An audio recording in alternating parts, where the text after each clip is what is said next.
हैं। ठीक है, शुरुआत करते हैं। तो देखिए, जैसा कि मैंने ऑलरेडी आप सभी लोगों को बता दिया था और मैं पूरी कोशिश करूंगा कि इसी क्लास में आप सभी लोगों को मैं सिखाते हुए चलूंगा, याद करवाते चलूंगा। एक बार पढ़ा लूंगा तो आप सभी लोग के मैं कमेंट भी देख लूंगा। ठीक है, तो हम लोग जिस तरीके से पढ़ने वाले हैं अपना बिल्कुल यही तरीका होने वाला है। एक तरीका और इसके पढ़ने का हो सकता था, जैसे मान लीजिए मैंने सिर्फ एक सिंगल वर्ड यहाँ पे लिख दिया, सिंगल वर्ड के मैं सिनोनिम लिखूं और उसके बाद 10 8 कुछ भी लिख दूं, लेकिन उसका कोई मतलब नहीं है, क्योंकि एग्जामिनेशन के अंदर जो पैटर्न आता है, जो फॉर्मेट आता है, वो इसी पैटर्न और फॉर्मेट में ये सारी चीजें आपकी दी जाती हैं और पूछी जाती हैं। राइट, सबको ये बात क्लियर है? तो अगर हम इस तरीके से चीजों को पढ़ेंगे ना तो ये हमारे लिए बहुत अच्छा रहेगा, क्योंकि एक साथ हमको ये वाला वर्ड, उसके साथ जो ऑप्शन में 4 वर्ड हैं वो सीखने को मिलते हैं, और उनके साथ साथ हमें मतलब एक तरीके से ना बहुत सारे शब्द यानी बहुत सारे वर्ड्स सीखने को एक बार में मिल जाते हैं। तो वो चीजें मैं अपने तरीके से आपके साथ कन्वे करने की कोशिश करूंगा। ठीक है,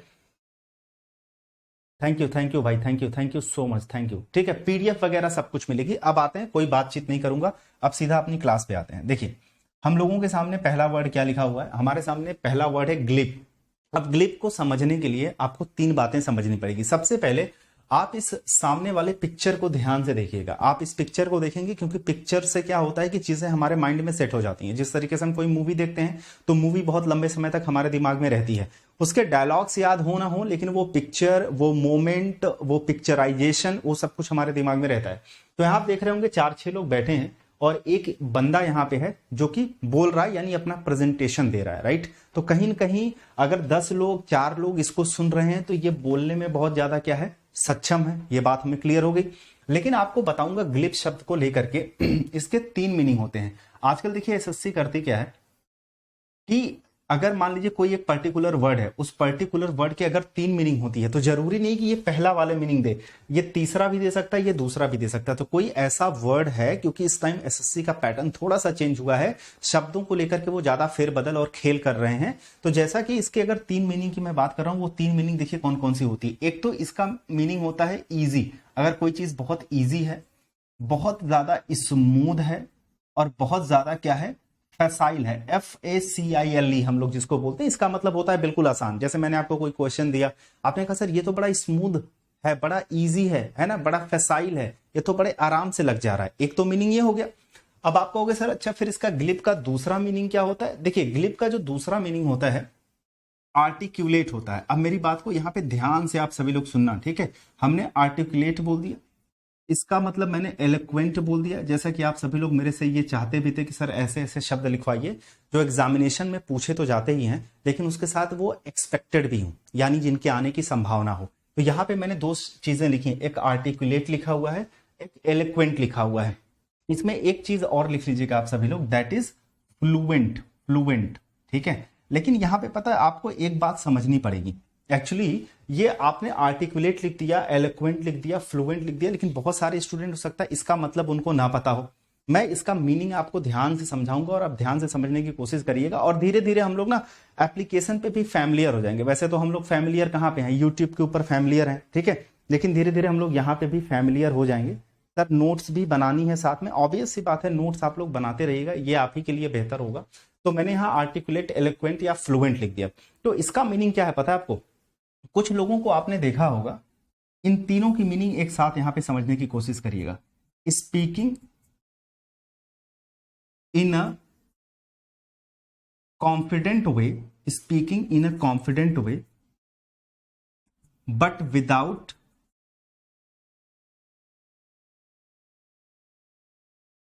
थिंकिंग। विदाउट थिंकिंग आप लिख सकते हैं, या विदाउट केयरफुल थॉट लिख सकते हैं। विदाउट थिंकिंग, या आप क्या लिख सकते हो, विदाउट केयरफुल थॉट। अब इसका मतलब क्या है? आपने अपने अगल बगल कुछ आपके ऐसे दोस्त हो सकते हैं, या आपके परिवार में कोई ऐसा मेंबर हो सकता है, या किसी आपका रिलेटिव हो सकता है, आप उसको जानते होंगे। पता, स्पीकिंग इन अ कॉन्फिडेंट वे, बोलते बड़े कॉन्फिडेंट वे में है, लेकिन जो उनके बोलने के पीछे का लॉजिक होता है वो होता ही नहीं है। मतलब way but without careful thought, बिना कुछ सोचे समझे, कुछ भी बिना सिर पैर की बात बोल देना, उसी को हम बोलते हैं ग्लिप। जब इसका सिनोनिम पूछा जाता है ना, तो सिनोनिम में आर्टिकुलेट दे देता है, एलोक्वेंट दे देता है, फ्लुएंट दे देता है, लेकिन आपको ये बात समझनी पड़ेगी, ये बात आपको समझनी पड़ेगी कि एक ऐसा व्यक्ति जो बहुत ही स्पीकिंग मतलब बोलना इन कॉन्फिडेंट वे, यानी बहुत कॉन्फिडेंस के साथ, बहुत विश्वास के साथ बोलता है, लेकिन ये चीज ध्यान रखना है विदाउट केयरफुल थॉट, लेकिन बिना कुछ सोचे समझे, कुछ दिमाग में नहीं है, बिना सिर पैर की बात कर रहा है, ऐसे को भी हम बोलते हैं ग्लिप। और इसके लिए कभी कभी एक वर्ड और आ जाता है, पता है क्या? That is insincere. क्योंकि अगर कोई इंसान जो बिना सोचे समझे किसी बात को बोल रहा है, आप उसको क्या बोलोगे? आप कहोगे सर ऐसे लोगों को इनसिंसियर बोला जाता है। तो एग्जाम में ये भी पूछा जा सकता है, ये भी पूछा जा सकता है, ये भी पूछा जा सकता है। अब इधर आते हैं, आपने कहा अगर सिंसियर की बात करूंगा तो सिंसियर क्या हो जाएगा? आपने कहा सर इसका एंटेनिम हो जाएगा। एंटेनिम तो पूछ नहीं रहा हमसे, सिनोनिम पूछ रहा है। आपने कहा इनआर्टिकुलेट लिखा हुआ है, आप यहां पे देखिए क्या लिखा हुआ है, आपने कहा सर आर्टिकुलेट लिखा हुआ है। आर्टिकुलेट का उल्टा क्या हो जाएगा? आपने कहा इनआर्टिकुलेट हो जाएगा, यानी ये भी इसका एंटोनिम हो गया। अब आप कहोगे इनआर्टिकुलेट का मतलब होता क्या है? देखो इनआर्टिकुलेट का मतलब क्या हो गया? इसी का जस्ट उल्टा, क्योंकि इसका मतलब होता है जो लोग बोलने में बहुत कॉन्फिडेंट होते हैं, लेकिन इनआर्टिकुलेट मतलब आप लिख सकते हो स्पीचलेस, जो लोग बोल नहीं पाते हैं। ठीक है, क्या होता है? जैसे आप इस पिक्चर को ध्यान से देखिएगा, इस वाले पिक्चर को, तो आप इसको देखेंगे तो आप रिलेट कर पाएंगे। ये व्यक्ति है, आप इसके सामने लोग बोल रहे हैं कि भाई कुछ बोलिए आप, ठीक है, प्रेस कॉन्फ्रेंस कुछ भी होगा, लेकिन देखिए इसके पसीने छूटने लगे। पसीने किसके छूटते हैं?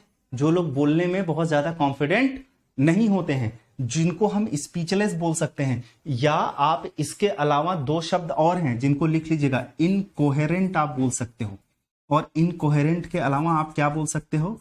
टैकीटर्न। अब देखिए बहुत सारा स्टूडेंट होगा जिसको स्पीचलेस तो पता होगा, लेकिन इनकोहेरेंट नहीं पता होता, टैकीटर्न नहीं पता होता। टैकीटर्न, इनकोहेरेंट और स्पीचलेस लिख लीजिएगा, जो व्यक्ति बोलने में बहुत ज्यादा हिचकिचाता है।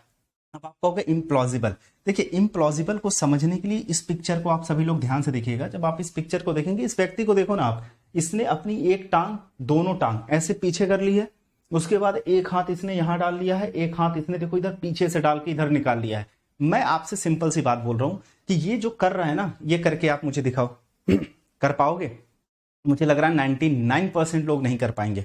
ठीक है, 99% लोग नहीं कर पाएंगे। आप कहोगे सर ये तो इम्पॉसिबल है, ये तो असंभव है, इस तरीके से चीजें हो ही नहीं सकती। तो कहने का मतलब ये हुआ कि इसको समझने के लिए आप ऐसे लिख सकते हो, सर जो चीज अनरीजनेबल होती है, ठीक है, जिसके पीछे कोई लॉजिक ही नहीं होता है, जो चीज क्या होती है आपकी इलॉजिकल होती है, जिसके पीछे कोई तर्क ही नहीं होता है, जो चीज क्या होती है, आपने कहा सर जो चीज इरेशनल होती है, चाहे हम इसे इरेशनल बोले, चाहे इलॉजिकल बोले, चाहे अनरीजनेबल बोले। आप एक चीज और समझना, इसकी मीनिंग को थोड़ा सा और मैं क्लियर कर देता हूं। जैसे मान लीजिए मैंने आपसे कहा कि अनरीजनेबल, इलॉजिकल या इरेशनल, जो चीज तार्किक ना हो, तो आप सोच रहे होगे क्या चीज तार्किक ना हो, क्या चीज इलॉजिकल। जैसे मान लीजिए कोई आपसे आर्ग्यूमेंट कर रहा है, अगर किसी ने कोई स्टेटमेंट दिया, स्टेटमेंट मतलब क्या होता है? आपने कहा स्टेटमेंट मतलब होता है कथन, यानी जो कुछ भी इंसान बोलता है। आर्ग्यूमेंट मतलब क्या होता है? आपने कहा आर्ग्यूमेंट मतलब होता है बहस।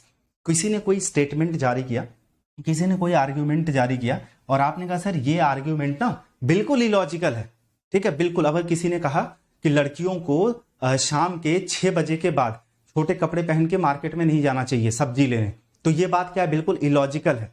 अब जाहिर सी बात है सरकार को और यहाँ के रहने वाले लोगों को अपनी नजरिए को सही करने की जरूरत है कि आप उसको उस नजर से देखिए मत, आप उसको ये मत बताइए कि तो उसको कपड़े कैसे पहन के जाने हैं। इवन आप जो लॉ एंड ऑर्डर है उसको सही करिए। तो कोई ऐसा स्टेटमेंट देना, ऐसा आर्ग्यूमेंट देना जो क्या हो, अनरीजनेबल हो, इलॉजिकल हो, इरेशनल हो, हम लोग उसे कहते हैं। और एक चीज मेरे भाई आप सभी लोगों को और बताना चाहूंगा, प्लीज इस बात को भी सभी लोग ध्यान दीजिएगा, ठीक है। जैसे आपने कहा कोई ऐसी चीज हो, एक तो ये हो गया, दूसरी चीज इसके लिए ये लिखिएगा, कोई चीज जो डिफिकल्ट टू बिलीव हो, डिफिकल्ट टू बिलीव, यानी जिस पर भरोसा करना मुश्किल हो जाए, जिस पर आपको क्या करना मुश्किल हो जाए, भरोसा करना मुश्किल हो जाए कि यार ये तो भरोसा ही नहीं हो रहा, ये कैसे हो सकता है, राइट। तो उसके लिए भी हम इम्प्लॉजिबल शब्द का प्रयोग कर सकते हैं। एक बार सभी लोग मुझे बताना क्या ये पूरी बात आपको क्लियर हो गई, ठीक है। और स्पीड मुझे लग रहा है परफेक्ट है, पेड बैचेस में इतना ही स्पीड रखते हैं जिससे हर स्टूडेंट को समझ में आ जाए। Sir we will get recorded, sir is it? हाँ, रिकॉर्डेड भी आप सभी लोगों को मिलेगा, ठीक है। ऐप का वेब वर्जन, वो सब भी सब मिल जाएगा आपको, डोंट वरी। अभी मैं अकेले सब कुछ हैंडल कर रहा हूं, ठीक है, आपको सब मिलेगा। पहले जल्दी से मुझे इतना बता दीजिए, मेरी स्पीड, मेरा फ्लो, पढ़ाने का तरीका, और आपको सब कुछ समझ में आ गया। एक बार सब लोग जब कमेंट कर दोगे, मैं थोड़ा सेटिस्फाइड हो जाऊं अपनी स्पीड से, अपने फ्लो से, अपने पढ़ाने के तरीके से, सारे स्टूडेंट को समझ में आ रहा है, उसके बाद आगे के वर्ड को फटाफट फिर करते हैं, ठीक है। चलो एक बार कमेंट करना सभी लोग जल्दी जल्दी। यहाँ पे लगता है थोड़ा सा स्लो रिफ्लेक्ट हो रहा है, ठीक है, मतलब 10 सेकंड जैसे यूट्यूब पे लेट आता है वैसे थोड़ा सा इस पे लेट दिखा रहा है। बाकी एक बार जल्दी जल्दी सारे स्टूडेंट्स बता देंगे, और मैं थोड़ा सा हटके भी पढ़ा रहा हूँ जिससे आप सभी लोग पूरी चीजों को नोट डाउन कर पाओ, और जब आपको इसकी प्रॉपर पीडीएफ मिलेगी ना तो आपको हर चीज याद हो जाएगा, समझ में आ जाएगा, ठीक है। सबको क्लियर है? चलिए अगले पे आते हैं, नेक्स्ट पे आते हैं। अगले पे है विम्सिकल। अब जरा ध्यान से देखिएगा, फटाफट आपको सारी चीजें समझ में आने लगेगी, क्योंकि कुछ ऐसे शब्द होते हैं ना जिसमें समझाने में टाइम लगता है। जैसे इसी वर्ड के 3 मीनिंग थे तो हमने इसको समझा दिया। अब यहाँ पे आप जरा गौर करना, इजी था, आर्टिकुलेट था, ये था, तो यहाँ पे आंसर क्या हो जाएगा? इजी हो जाएगा, इजी इजी, ठीक है, इजी। स्पीड थोड़ी बढ़ा दीजिए, ठीक है, स्पीड कुछ ओके है, सही है, सबको क्लियर है, ऑल ओके, ठीक है। स्पीड भाई धीरे धीरे बढ़ाएंगे ना, अभी पहली क्लास है, आराम से थोड़ा रम जाओ मेरे साथ, थोड़ा सा कंपैटिबिलिटी बना लो, फिर स्पीड को बढ़ा लेंगे। इस भाग के कहां जाना है? चांद पे थोड़ी जाना है, ठीक है, ऑल क्लियर। चलो यहां पे आंसर हो जाएगा इजी, राइट। बाकी ये दोनों चीजें भी ध्यान रखिएगा, जरूरी नहीं कि हमेशा एग्जाम में इजी पूछे, इन दोनों में से भी कुछ भी पूछा जा सकता है। अगले पे आते हैं विम्सिकल। देखो जी, अगर मैं विम्सिकल की बात करूंगा ना, पहले आप इस पिक्चर को देखिए ध्यान से। इस लड़के को देखने के बाद कितने लोगों को लग रहा है कि ये थोड़ा फनी है? लग रहा है आप सभी लोगों को? मुझे तो देख करके बिल्कुल लग रहा है कि ये बिल्कुल थोड़ा फनी, इसका जो एक्सप्रेशन है, ये यूजुअली एक बार मैंने देखा था, ये मीम में भी बहुत ज्यादा लोगों ने इसको वायरल किया था, इस लड़के को, ठीक है। तो इसको देख करके हमें क्या लग रहा है? आपने कहा सर इसे देख करके कॉमिकल लग रहा है। मैंने कहा कॉमिकल मतलब क्या होता है? आपने कहा सर कॉमिकल मतलब होता है फनी, विम्सिकल मतलब हम फनी कह सकते हैं, कॉमिकल कह सकते हैं, ठीक है।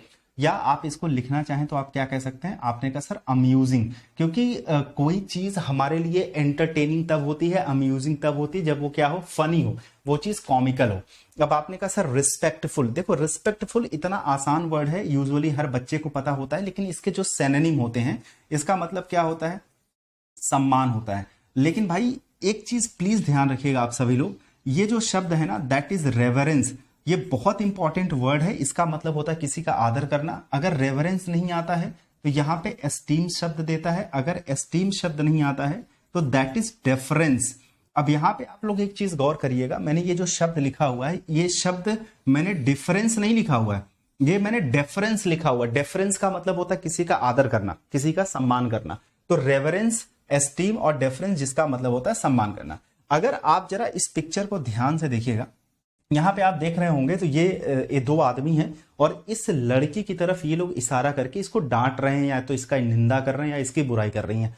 और ये देखिए इसने सर नीचे करके रिग्रेट वाले मोड में वो लड़की है। तो यूजुअली जब आप किसी के साथ इस तरीके की चीजें करते हैं तो ये है क्या? आप कहोगे सर ये ह्यूमिलिएशन है।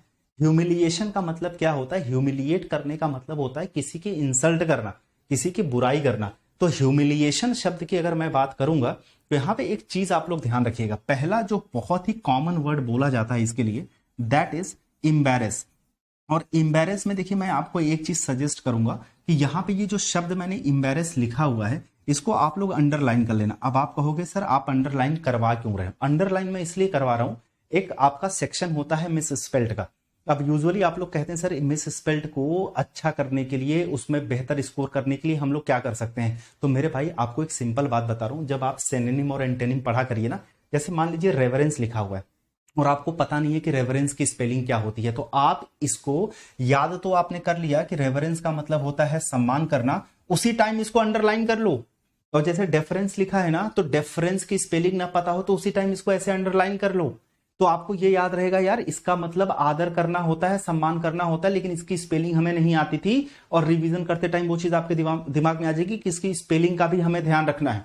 तो ये हो जाएगा ह्यूमिलिएट मतलब एम्बैरेस, तो आपने लिख लिया, ठीक है, ये तो आपको पता चल गया। इसके अलावा एक शब्द जो है दैट इज मोटिफाई। अब अगर आपको मोटिफाई पहले से पता था तो बड़ी अच्छी बात है। मोटिफाई, मोटिफाई मतलब क्या होता है? आपने कहा सर इंसल्ट, अब आप कहोगे इंसल्ट तो हम लोगों को सर पहले से पता था, अगर मोर्टिफाई आपको नहीं पता था तो वो चीज आपको लिख लेनी है। और एक यहां पे आपको लिख लेना है दैट इज असेम्ड। तो मैंने बोला यहाँ पे असेम्ड, मैंने बोला मॉर्टिफाई, मैंने बोला एम्बेरेस, मैंने बोला ह्यूमिलिएट। इसका मतलब होता है किसी का निंदा करना, किसी की इंसल्ट करना। अब आपने कहा sir funny, funny is the correct answer. अब भाई जैसे मैंने वीक की बात बोली, वीक का मतलब क्या होता है सबको पता है, वीक का मतलब कमजोर होता है, राइट। लेकिन यहां पे इसके कुछ सिनोनिम है जो कि बहुत इंपॉर्टेंट है, वो ध्यान रखिएगा। इसके लिए पूछा जाता है दैट इज डेबिलिटेट, और डेबिलिटेट नहीं पूछेगा तो फ्रेल पूछेगा, फ्रेल नहीं पूछेगा तो फ्रेजाइल पूछेगा, और फ्रेजाइल नहीं पूछेगा तो डेलिकेट पूछेगा। इन सब का मतलब कमजोर होता है। चाहे डेलिकेट मतलब होता क्या है, डेलिकेट मतलब मुलायम होता है, जो चीज बहुत कोमल हो, बहुत मुलायम हो। तो जो चीजें कोमल होती हैं, बहुत ज्यादा मुलायम होती हैं, वो इजिली ब्रेक हो जाती हैं, आराम से उसको तोड़ा जा सकता है। तो चाहे डेलिकेट लिखिए, चाहे फ्रेजाइल लिखिए, चाहे फ्रेल लिखिए, चाहे डेबिलिटेट लिखिए, जिसका मतलब होता है वीक। अगर मैं आंसर की बात करूं तो आंसर तीसरा हो जाएगा। अगले पे आते हैं इंस्टिगेट। अच्छा जी एक चीज देखिएगा, सबसे पहले पिक्चर पे आते हैं। अगर आपने यहां पे इंस्टिगेट देखा तो इंस्टिगेट में ये जो लड़की है, ये लड़का है पुशअप मार रहा है, ठीक है, पुशअप मार रहा है अपना शरीर, बॉडी जो भी है उसको बिल्ड करने के लिए। और ये लड़की इसको क्या कर रही है, आपने कहा सर इसको इंकरेज कर रही है। जैसे होता है ना कि जब आपकी कल को शादी हो जाएगी और आप अपना इतना बड़ा पेट निकाल करके आ जाएंगे, है ना, तो अब आपकी पत्नी कहेगी कि इंकरेज करेगी, अरे जिम जाया करो, थोड़ा दौड़ लिया करो, ये कर लिया करो, है ना, तुम अभी 20-25 साल की 30 साल की उम्र में तुम 50 साल के लग रहे हो, तो वो आपको इंकरेज करेगी। खैर ऐसा बोलना इंकरेज नहीं है, ऐसा बोलना तो इंसल्ट है, लेकिन हमारे इंडिया में इंकरेज करने का जो है यही एक तरीका होता है। तो अगर मैं किसी को इंस्टिगेट करने की बात कर रहा हूं तो मतलब आप किसी को जब इन्फ्लुएंस कर देते हैं, इन्फ्लुएंस भी लिख सकते हैं आप, इनकरेज भी लिख सकते हैं आप, यहां पे मोटिवेट भी लिख सकते हैं। किसी को जब आप मोटिवेट करते हो, इनकरेज करते हो, या आप उसको इन्फ्लुएंस करते हो। अदरवाइज आप देखिए 2-3 चीजें और लिख सकते हो। क्या क्या आपने कहा सर, यहां पे देखो हम लोग लिख सकते हैं परसुएड। आप देखो बहुत सारे स्टूडेंट ऐसे होंगे जिनको इन्फ्लुएंस पता था, इनकरेज पता था, मोटिवेट पता था, लेकिन अगर आपको परसुएड नहीं पता है तो इसको ऐसे क्या कर लेना है, हमको अंडरलाइन कर लेना है। अगर मान लीजिए आप सभी लोगों को ये वर्ड ना पता हो, दैट इज स्टिमुलेट, तो स्टिमुलेट वर्ड को आपने क्या कर लेना है मेरे भाई, आपको ऐसे अंडरलाइन कर लेना है। अच्छा कभी कभी अगर मान लीजिए ना ये दे दे, दैट इज प्रोवोक, प्रोवोक, क्योंकि प्रोवोक मतलब क्या होता है, प्रोवोक मतलब होता है उकसाना किसी को। एक्चुअली क्या है ना कि जो एसएससी है वो इस तरीके से चीजें पूछ रही है। अब इसमें से जो भी दे दे, मान लीजिए इंस्टिगेट आया, अगर इन्फ्लुएंस नहीं है, इनकरेज नहीं है, या मोटिवेट नहीं है, तो उसकी जगह पे हो सकता है परसुएड दे दे, क्योंकि परसुएड का मतलब भी इनकरेज करना ही होता है, और स्टिमुलेट दे सकता है। अगर इन सारी चीजों में से कुछ नहीं देता है तो बस इतना ध्यान रखिएगा, हो सकता है प्रोवोक दे दे, क्योंकि जब हम किसी को प्रोवोक करते हैं तो कहीं ना कहीं उससे हम कुछ करवाना चाहते हैं, राइट, कोई काम करवाना चाहते हैं। बस बात इतनी है कि ये जो प्रोवोक होता है ये नेगेटिव सेंस में यूज किया जाता है, और ये जो हमारा इनकरेज है ये पॉजिटिव सेंस में यूज किया जाता है, लेकिन है सिनोनिम इसके दोनों, तो दोनों में से कुछ भी दिया जा सकता है। अब जैसे अगर यहां पे आते हैं रेज, रेज तो आपको पता है। अगर डेटरेंस की बात करता हूं तो जरा इस लड़की के पिक्चर को ध्यान से आप सभी लोग देखिएगा। आपको देख रहा है ये लैपटॉप लेकर के बैठी है और ये अपने माथे पे ऐसे हाथ रख के मतलब रो रही है, बहुत उदास है। अच्छा ऐसी सिचुएशन कब हमारी जिंदगी में आती है, जब हम लोग बिल्कुल सैड हो जाते हैं, उदास हो जाते हैं, यानी जब हम अपनी लाइफ में बहुत हतोत्साहित हो जाएं। यानी अगर हम कोई कार्य कर रहे हैं, उस काम में हमारा या तो प्रोडक्टिविटी नहीं आ रही है, उसका रिजल्ट नहीं आ रहा है, चीजें हमारे हिसाब से नहीं चल रही हैं, फ्रूटफुल नहीं हो रही हैं, तो हम लोग क्या होने लगते हैं, हतोत्साहित होने लगते हैं। तो अगर मैं डेटरेंस की बात करूंगा तो सबसे पहले मेरा आप सभी लोगों के लिए सजेशन ये होगा कि इसकी स्पेलिंग ध्यान रखिएगा, DETE होता है, क्योंकि अगर स्पेलिंग एरर में आया तो ये लोग क्या करेंगे कि आपको एक सिंगल आर करके देंगे, तो यहां पे ये ध्यान देना है कि RR होता है, ठीक है, डेटरेंस। तो इसका मतलब देखिए क्या हो गया, डिसवेट। अब जरा गौर करना आप सभी लोग, यहां पे परसुएड लिखा है, परसुएड का अपोजिट क्या हो जाएगा, इसका एंटेनिम हो जाएगा डिसुएड। यानी अगर मैं इंस्टिगेट के अपोजिट वर्ड की बात करूंगा तो हम लोग क्या लिख सकते हैं, आपने कहा डेटरेंस, इसको अपन एक चीज और लिख सकते हैं, दैट इज डिस्करेज, क्योंकि यहां पे इनकरेज है, इनकरेज का डिस्करेज हो जाएगा। यहां पे सेटल लिखा है, यहां पे कम, देखो सेटल सबको पता है, वहां चल के हम सेटल हो जाएंगे, सेटलमेंट कर लेते हैं, राइट, ये सारी चीजें। अब आते हैं कंप्लेसेंस पे, और मैं यहां पे भी आप सभी लोगों को सजेशन दूंगा कि कंप्लेसेंस के अंडरलाइन कर लीजिएगा, क्योंकि इसकी स्पेलिंग में बहुत स्टूडेंट को प्रॉब्लम आ सकती है। और अगर कंप्लेसेंस का मतलब समझना है तो यहां पे सबसे पहले इस पिक्चर को आप सभी लोग ध्यान से देखेंगे। अगर आपको दिख रहा होगा तो थोड़ा सा उसको बड़ा करके देखिएगा। यहाँ पे देखिए, मैं समझा देता हूं। जैसे ये इसकी मम्मी जा रही हैं, तो ये लड़का देखिए आगे आगे सामान लेके जा रहा है। ये दादी अम्मा है, तो दादी के लिए ये छोटी सी बच्ची है, दरवाजा खोल रही है। तो अगर एक छोटा सा बच्चा है जो अपने माँ बाप की बातों को मान रहा है, उनका हाथ बटा रहा है, बूढ़े और जो बुजुर्ग हैं उनकी मदद कर रहा है, तो ऐसे लड़के क्या होते हैं? नल्ले तो होते नहीं हैं, ऐसे क्या होते हैं? ओबीडियंट होते हैं। ऐसे लोग आज्ञा का पालन करने वाले बच्चे होते हैं, अच्छे बच्चे होते हैं, जिनके मैनर होता है, ठीक है। तो अगर आप कंप्लेसेंस के लिए लिखना चाहोगे तो आप क्या लिख सकते हो? आप लिख सकते हो कन्फर्मिटी। सबसे पहला शब्द आप लोग लिखेंगे दैट इज कन्फर्मिटी, और कन्फर्मिटी के साथ एक वर्ड लिखिएगा दैट इज ओबीडियंस। ओबीडियंस का मतलब क्या होता है? आज्ञा का पालन करने वाला। तो यहां पे आप लिख लीजिएगा आज्ञा पालक, आज्ञा पालक लिख लीजिएगा। यहां पे हिंदी आपको पता है हतोत्साहित। अगर मैं इसके आंसर की बात करूंगा आप सभी लोगों से, तो इसका आंसर क्या हो जाएगा? Is there anyone? इसका आंसर मेरे भाई हो जाएगा रेज, रेज, रेज, क्योंकि इनकरेज करने का मतलब रेज करना होता है। और मान लीजिए अगर रेज नहीं आया आपके एग्जामिनेशन में, तो इसके लिए एक शब्द और दे दिया जाता है दैट इज राउज, राउज या रेज, यानी पहला हमारा करेक्ट आंसर हो जाएगा। बताइए भाई, एक बार सारे बच्चे क्लियर है? सर लैपटॉप पर कैसे चलेगा वो मैं कल बता दूंगा आप सभी लोगों को, लैपटॉप पे कैसे चलेगा, क्योंकि देखिए अभी नया नया सारी चीजें हैं, मुझे भी बहुत कुछ नहीं पता है इसका टेक्निकलिटी क्या है।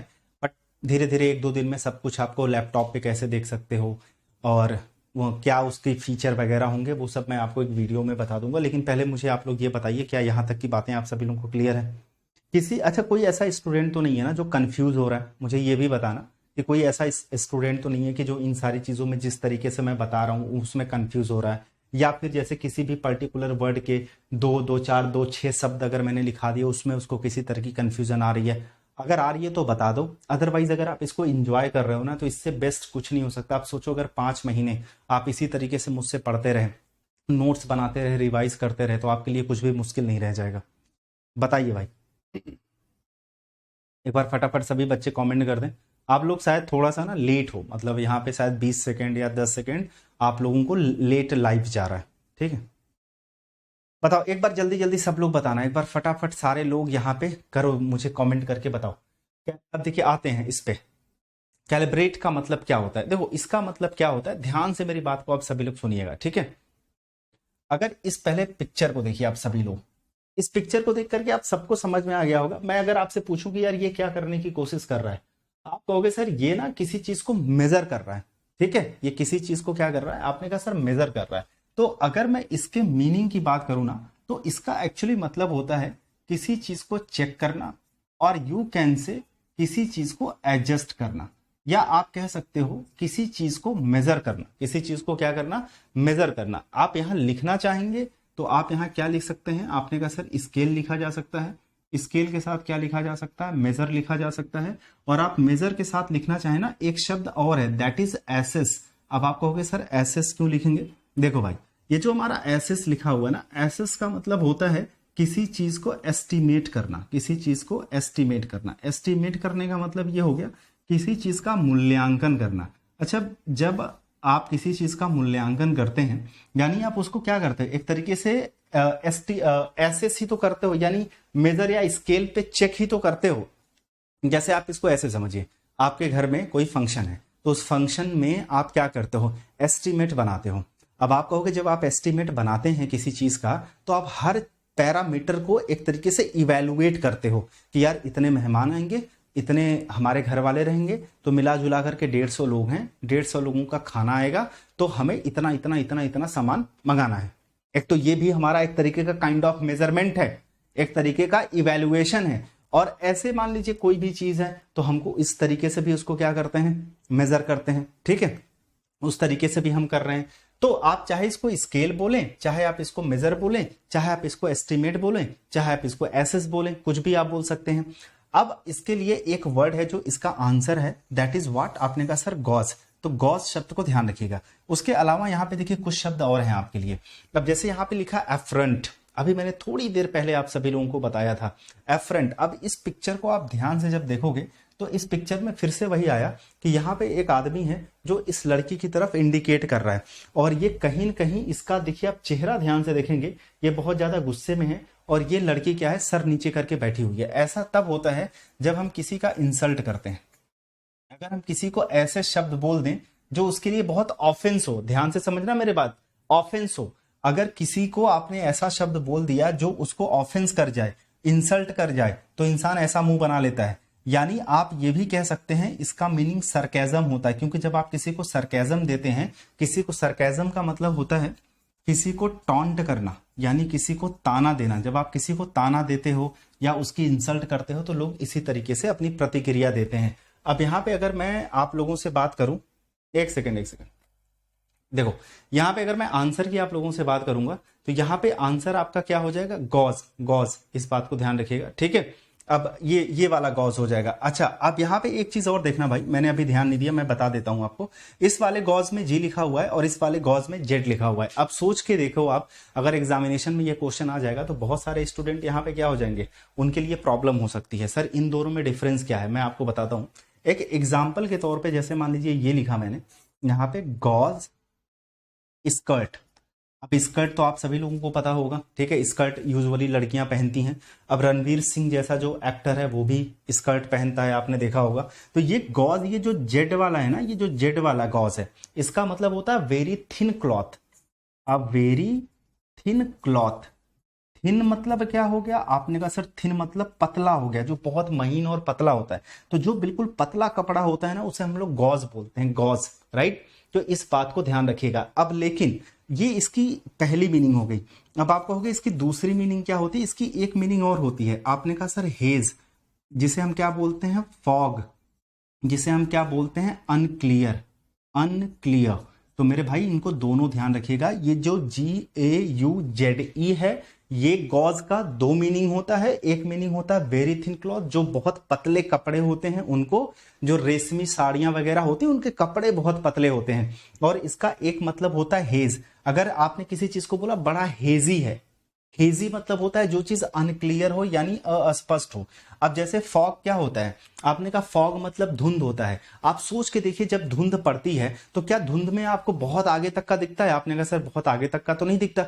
तो कहने का मतलब जब धुंध आ जाती है तो चीजें अनक्लियर हो जाती हैं। अब आते हैं एसएल। एसएल को समझने के लिए आप इस पिक्चर को ध्यान से अगर देखोगे तो यहाँ पे एक भेड़िया जो है किसी कुत्ते का या किसी दूसरे जानवर का क्या कर रहा है, शिकार कर रहा है। यानी वो उसके ऊपर क्या करा, आपने कहा सर उसने उसके ऊपर आक्रमण करा। तो एसएल का मतलब हो गया यहाँ पे दैट इज आक्रमण, यानी किसी के ऊपर आक्रमण करना। तो यहाँ पे आप क्या लिख सकते हो, अटैक। एक तो यही हो गया अटैक, ठीक है, एक चीज ये हो गई। अब मैं आपको एक बात और बताऊंगा, ये जो असॉल्ट शब्द है ना, ये आपने शायद आपने सुना होगा। असॉल्ट मतलब भी होता है किसी के ऊपर अटैक करना। क्या आपने, ये दोनों बातें तो हो गई, लेकिन कभी कभी हो सकता है आपके एग्जामिनेशन में ऐसे आ जाए, इसका मीनिंग क्रिटिसाइज दे दे। क्या दे दे, क्रिटिसाइज। पहली मीनिंग तो ये आ जाएगी, या तो अटैक या तो असॉल्ट पूछ दे इसका मतलब, लेकिन दूसरी मीनिंग इसको क्रिटिसाइज दे सकता है, ठीक है। क्योंकि हमेशा आक्रमण की बात हो रही है तो जरूरी थोड़ी है कि मान लीजिए ये रिमोट है, अब ये रिमोट से हमने खींच के आपको मारा और आपके सर पे लग गया, आपका सर फट गया, इसी को कहते हैं आक्रमण। ऐसा जरूरी है? आक्रमण इंसान कई तरीके से करता है। जैसे मान लीजिए कोई किसी को 10 गालियां देके उसके ऊपर अटैक कर दिया, कुछ लोग निंदा करके। अब जैसे मान लीजिए आजकल हमारे एसएससी में जितने भी टीचर्स हैं, क्या वो लोगों को जब एक दूसरे के ऊपर आक्रमण करना होता है तो क्या जाकर के भाला, चाकू, बंदूक लेकर के आक्रमण करते हैं? आपने कहा नहीं सर, ऐसे तो नहीं करते। वो अपने यूट्यूब चैनल पे आकर के 10 बात उसको बोलेंगे, वो आकर के 10 बात उसको बोलेगा।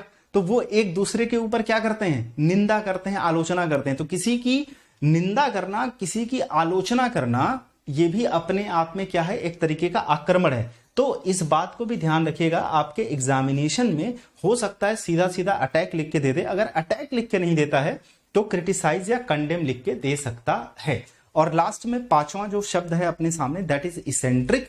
अच्छा, अब यहां पे आप पिक्चर को देख रहे होंगे, इस पिक्चर में अगर आपको क्लियर दिख रही होगी तो ये उर्फी जावेद है। और आप देख रहे होंगे कि आपको भी यही लग रहा होगा सर ये तो नीचे वाली चीज इसने ऊपर कैसे पहन ली, लग रहा है जैसे जीन्स होगा तो यूजुअली हम जीन्स कहाँ पहनते हैं, नीचे ही पहनते हैं, लेकिन ये देखिए कहाँ पहनी, इसने ऊपर पहना है। ऐसे इंसान को आप क्या बोलोगे, नॉर्मल बोलोगे? आपने कहा सर नॉर्मल तो बिल्कुल नहीं है, ऐसे लोगों को तो हम लोग एबनॉर्मल बोलते हैं हमारे यहाँ। और क्या बोल सकते हैं, पहली मीनिंग तो ऐसे आ सकती है, दूसरी मीनिंग आपने कहा सर ऐसे लोगों को स्ट्रेंज बोला जाता है, यानी जो लोग विचित्र होते हैं। तो चाहे हम इनको एबनॉर्मल बोल दें या हम इनको अनकन्वेंशनल बोल दें या हम इनको बिजेयर भी बोल सकते हैं। और ये बहुत इंपॉर्टेंट वर्ड है जो एग्जामिनेशन के अंदर बार बार पूछा जाता है, तो ये भी ध्यान रखिएगा।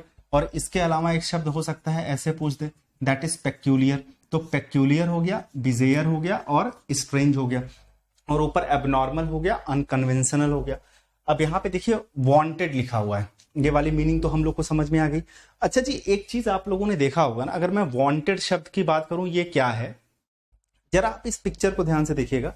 ये आदमी है और ये औरत है, दोनों क्या चला रहे हैं, फोन चला रहे हैं। आप इनकी छोड़ दो, ठीक है, आप ना अपना एग्जाम्पल ले लो या अपने घर में किसी का एग्जाम्पल ले लो। आजकल हम लोगों के साथ क्या हो गया है कि हम अपने रिश्ते पे उतना टाइम नहीं देते हैं जितना हम सभी लोग अपने फोन, लैपटॉप और गैजेट को टाइम देते हैं। ध्यान होगा आपको, पूरे टाइम लोग शॉर्ट्स, पूरे टाइम आप लोग रील्स, यूजुअली हम लोग यही देखते रहते हैं, शॉर्ट्स रील्स, राइट। तो कहने का मतलब हम लोग इन चीजों के क्या हो चुके हैं, आदती बन चुके हैं। हमारी आदत नहीं छूट रही है। जरूरी नहीं कि फोन का ही आदत हो, कुछ लोगों को सिगरेट की आदत है, कुछ लोगों को ड्रिंक की आदत है यानी अल्कोहल की आदत है, ऐसे सबकी अपनी अलग अलग आदत है। तो यानी अगर मैं इसकी बात करूंगा तो आप यहाँ पे क्या लिख सकते हो, आपने कहा हैबिट हम लिख सकते हैं। सिंपल अगर आपको लिखना है तो आप यहाँ पे क्या लिख लीजिए, हैबिट लिख दीजिए या हैबिचुअल लिख लीजिए, ठीक है। या हम यहाँ पे फैमिलियर भी लिख सकते हैं, यानी जिस चीज से आप बहुत ज्यादा घुले मिले हैं, राइट। अब यहाँ पे आपने कहा सर फैमिलियर है, तो ये दोनों आपस में क्या हो गया, ये दोनों आपस में सिनोनिम हो गए। गार्डन मतलब बगीचा जानते हैं, इसका आंसर क्या हो जाएगा, ये हो जाएगा आपका, ठीक है, इडियोसिंक्रेटिक। इडियोसिंक्रेटिक, यहां पर ये इडियोसिंक्रेटिक। तो ये हमारे इतने शब्द क्लियर हो गए। उम्मीद करता हूं कि यहां तक की बात सारे स्टूडेंट को समझ में आ गई होगी।